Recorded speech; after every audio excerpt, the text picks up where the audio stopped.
A Rede Imigrantes conversa com exclusividade por telefone neste momento com o presidente da Sindágua, Sindicato dos Trabalhadores nas Empresas de Saneamento do Estado de Minas Gerais, o Eduardo Pereira. E a pauta é a Copasa, os serviços prestados pela estatal.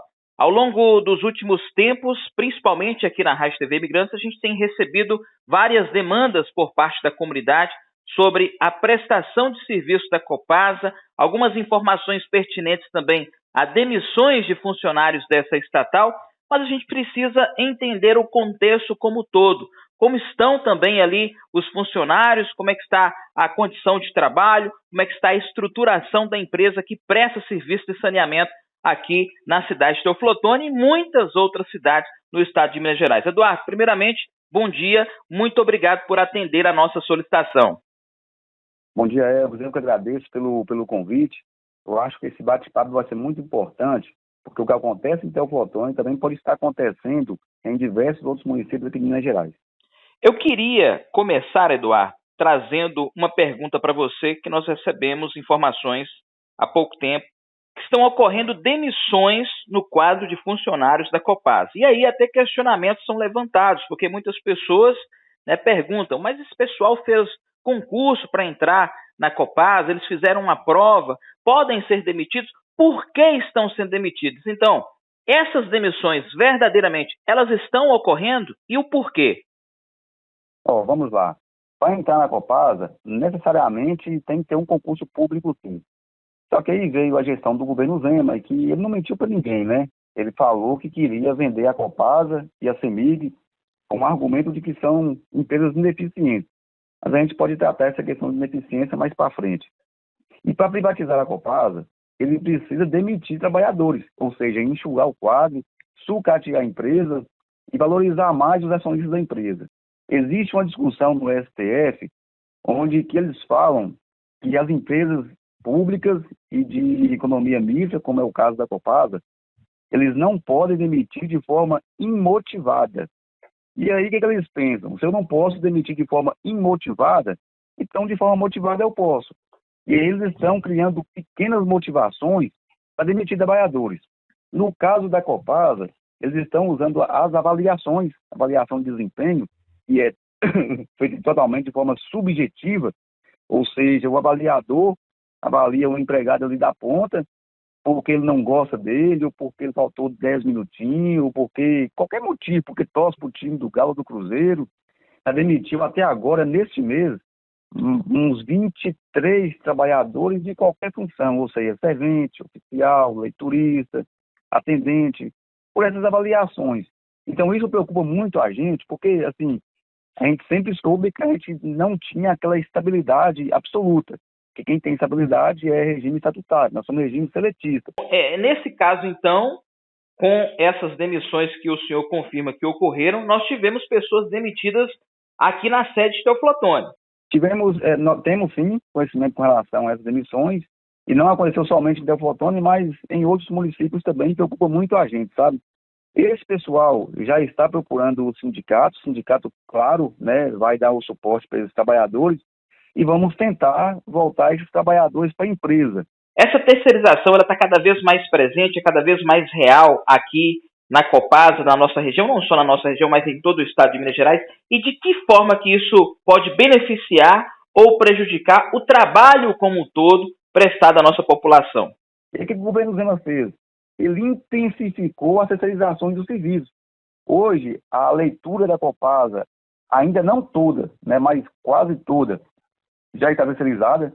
Em algumas unidades não, talvez em Teoflotone não esteja terceirizado ainda, mas em vários municípios já estão. Mas o que será feito com esses leituristas, Eduardo? Nós tínhamos aqui leituristas antigos, pessoas que trabalhavam há muito tempo. Eles vão ser remanejados para outros setores ou correm o risco de ser demitidos? A Copasa, desculpa a palavra, está fazendo uma sacanagem com esses trabalhadores. A Copasa simplesmente vai lá e terceiriza o serviço e agora está oferecendo vagas com 500, 600, 700 quilômetros de distância para esse trabalhador ser transferido. E isso não está acontecendo só com os leituristas, viu, Elvis? Está acontecendo também com os atendentes, né? Lembrando que a Copasa terceirizou o serviço, a Copasa, a população questionou a qualidade do serviço de leitura. Quando a população questiona, vai aonde? Vai nas agências. As agências encheram e agora o governo teve uma brilhante ideia de terceirizar a agência também. Então, esse atendimento está acontecendo terceirização. Queria até, desculpa te interromper, mas é um assunto muito importante e pertinente, porque nós temos aqui dois tipos de reclamações mais comuns e que aumentaram consideravelmente nas últimas semanas, que chegam até o Departamento de Jornalismo da Rede Imigrante.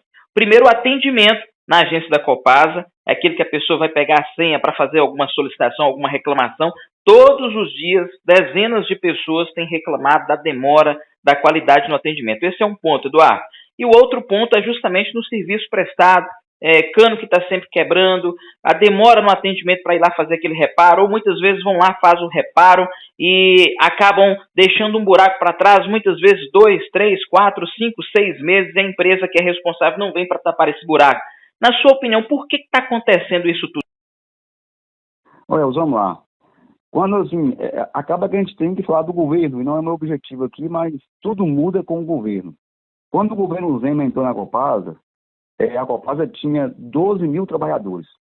Hoje tem 9.500. Então, reduziu o quadro em 2.500 trabalhadores. Então, já começa por aí. As agências de atendimento, elas estão superlotadas e com menos trabalhadores para atender. Isso vai ocasionar no quê? Uma má prestação de serviço, uma má qualidade de serviço para o usuário.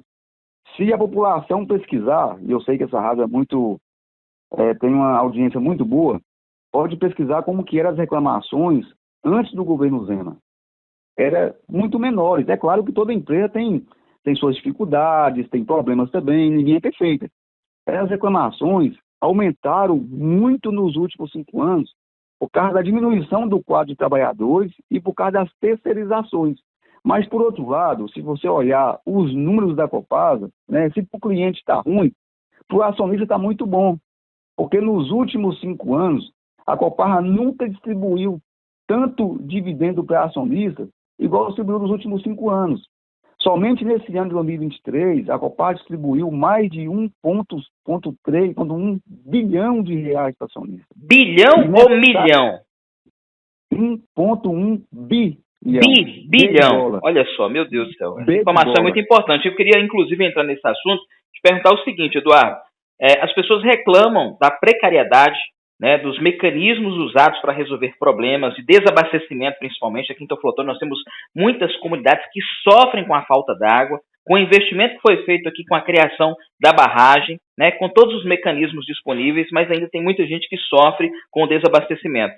E aí, tem gente também que não tem uma bomba digna para poder jogar a água em algumas comunidades que ficam nas partes mais altas. Na sua opinião, é claro que, para quem está ouvindo aqui a nossa reportagem, o Eduardo é presidente de um sindicato que representa os colaboradores, os trabalhadores da Copasa. Ele não está aqui falando pela Copasa, a gente tem que deixar isso bem claro. Mas, na sua opinião, você que vive, você que trabalha, você que convive com essas pessoas, falta mais investimento? A Copasa ganha muito? Está arrecadando muito, está investindo pouco? Bom, Maelson, é muito importante, de fato, separar as duas coisas, né? Eu represento os trabalhadores, não a empresa, né? Bom você ter falado isso aí. Só representar de forma formal aqui, o Sindágua, ele é um sindicato de base estadual, representa todos os trabalhadores de saneamento do Estado, e eu não sou representante da Copasa. Pelo contrário, viu? Eu sou um crítico da Copasa, crítico, mas um crítico que tenta construir soluções para levar saneamento para o povo. Verdade. Por que eu faço isso? Porque a Copasa, ela é a melhor empresa de saneamento que tem no país, a melhor empresa. Então a gente tem que criticar para essa empresa melhorar e não ter, assim como tem o Zema aí hoje, que vai falar que quer vender essa empresa. Então, a falta de investimento que tem nos últimos 5 anos, e se você pegar os números da Copasa, vai perceber que teve uma crescente no investimento, né, se tornando um paradoxo, mas eu vou te explicar isso. Então, essa falta de investimento, ela vai ocasionar na reclamação dos clientes, sim. Aí você fala comigo assim, Eduardo, mas por que você fala que teve uma crescente de investimento e fala no mesmo momento que teve uma falta de investimento? Ô Elvis, eu afirmo aqui, já falei isso na Assembleia Legislativa, já fiz denúncia lá para os deputados, a gente praticamente vive lá. Os investimentos da Copasa hoje estão mascarados, são mascarados. Se você olhar em números, a Copasa nunca investiu tanto como nos últimos anos. Só que antigamente, o que gastava com manutenções, eles não entravam nos investimentos.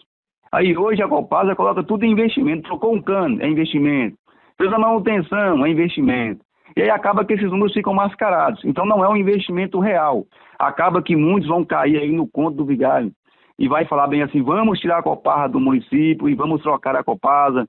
Só que eles não fazem a pesquisa onde as empresas privadas estão atuando. E tem um cenário muito ruim aqui em Minas Gerais, a exemplo lá de Ouro Preto. A Copasa deveria investir muito mais. A Copasa arrecada muito e não investe o necessário para oferecer o saneamento para todos os mineiros.